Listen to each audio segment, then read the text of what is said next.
We now continue our weekly land report segment with the American Society of Farm Managers and Rural Appraisers. District 7 Vice President Skye Root joins us now for an update. Skye, always a pleasure. So thanks again, obviously, for being here. But I understand you recently had the chance to experience Hawaiian agriculture firsthand. Tell us about this.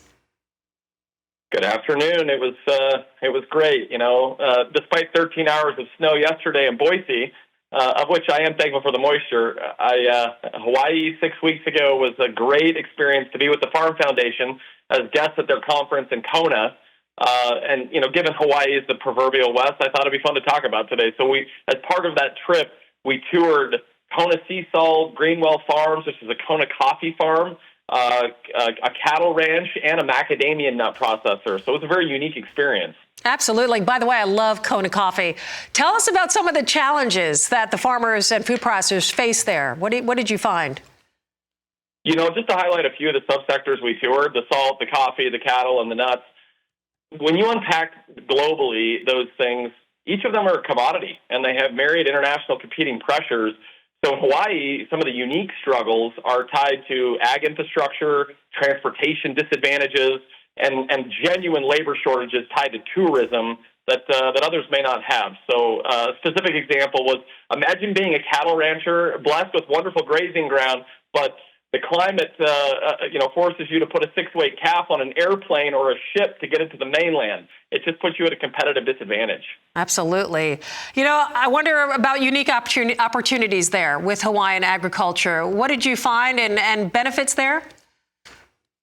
3 quick thoughts. First is the climate. What's not to love about growing something in Hawaii? Second, agritourism.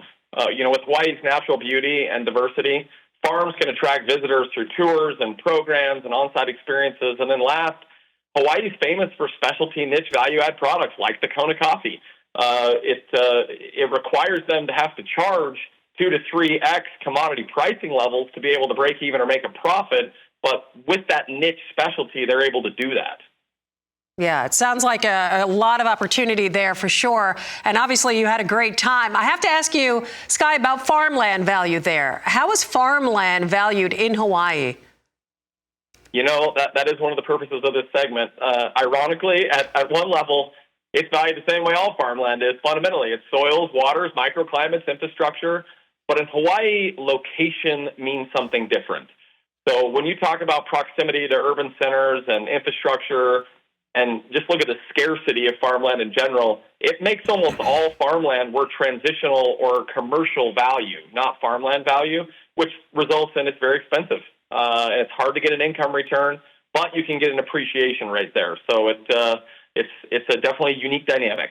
Absolutely. I would think it'd be very high value. Back to the PNW. How are things progressing as we head into the farming season? As far as snowpack, there's plenty of variation across the western U.S.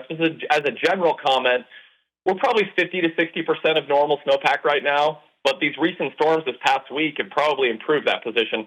I don't think we're going to be entering dire water straits as we approach the planting season, but you never know until mid-May.